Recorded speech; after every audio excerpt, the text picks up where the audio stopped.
Caitlin Clark ended Diana Taurasi once and for all. Welcome, basketball fans. Today, we're diving into one of the most talked about rivalries in the WNBA, Caitlin Clark and Diana Taurasi.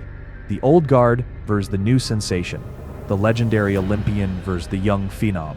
In this video, we're going to break down how Caitlin Clark may have just ended Diana Taurasi's reign as the queen of the WNBA once and for all. And trust me, you don't want to miss this story. Before we get into the highlights, let's set the scene. The 2024 WNBA season resumed after the Olympics, and all eyes were on Caitlin Clark, who had decided to sit out the games, a decision that many questioned. Critics said she wasn't ready to face the best of the best, and Taurasi herself even took a jab, saying, "Reality is coming." Taurasi, along with her Mercury team, backed the sentiment, preferring the experienced Paige Buchers over Clark. The message was clear. The old guard wasn't ready to hand over the throne just yet. But sometimes life has a way of flipping the script, and what happened next was nothing short of extraordinary. First quarter, Caitlin Clark's statement of intent. Right out of the gate, the Indiana Fever, led by Caitlin Clark, came out swinging against the Phoenix Mercury. It was clear from the first play that Clark and her team were ready to make a statement. Aaliyah Boston, another rising star, put the first points on the board, and from there, the Fever never looked back. Caitlin Clark was in her element, showcasing the chemistry she's developed with her teammates. On one play, Clark made a perfectly timed entry pass to Boston, who found Kelsey Mitchell cutting across the baseline for a smooth reverse layup. This was just a taste of what was to come. Phoenix, on the other hand, struggled to keep up with Indiana's pace. Brittany Griner, the Mercury's towering center, managed to get on the scoreboard with a tough fadeaway, but it was Caitlin Clark who stole the show. Coming off a screen from Nalissa Smith, Clark drained her first three-pointer from NBA range, setting the tone for the rest of the game. When Clark's shot is falling early, it usually spells trouble for the opposition. Kahleah Copper, fresh off a stellar Olympic performance, tried to keep Phoenix in the game, but even she couldn't contain Clark. The rookie sensation danced around defenders, drove to the basket, and absorbed contact for an and-one finish. By the end of the first quarter, Clark had 13 points, and Indiana had built a commanding 19-point lead. The Fever were on fire, and Caitlin Clark was the catalyst.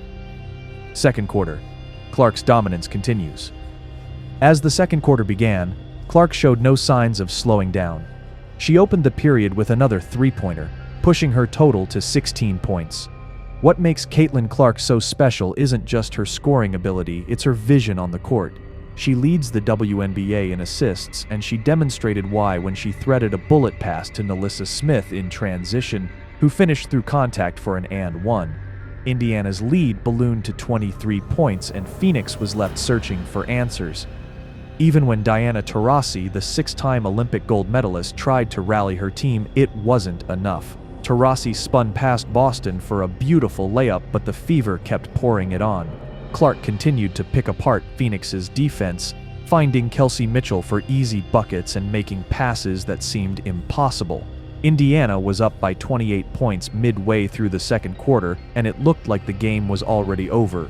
But if there's one thing you should know about Diana Taurasi and the Phoenix Mercury, it's that they never go down without a fight. Third quarter, Phoenix's furious comeback. After a dominant first half, Indiana's lead seemed insurmountable. However, the Mercury had other plans. Phoenix came out of the locker room with renewed energy and a clear strategy: attack the paint. Kahleah Copper started things off with a dribble handoff from Taurasi for an easy bucket. Griner followed up with an and-one, and suddenly the Fever's lead was cut to 12. The Mercury continued to chip away at the deficit, going on a 26-7 run. Indiana couldn't buy a basket, and Phoenix was starting to look like the championship contender they've always been. Even as Kelsey Mitchell tried to stem the tide with a clutch three-pointer, Phoenix kept coming.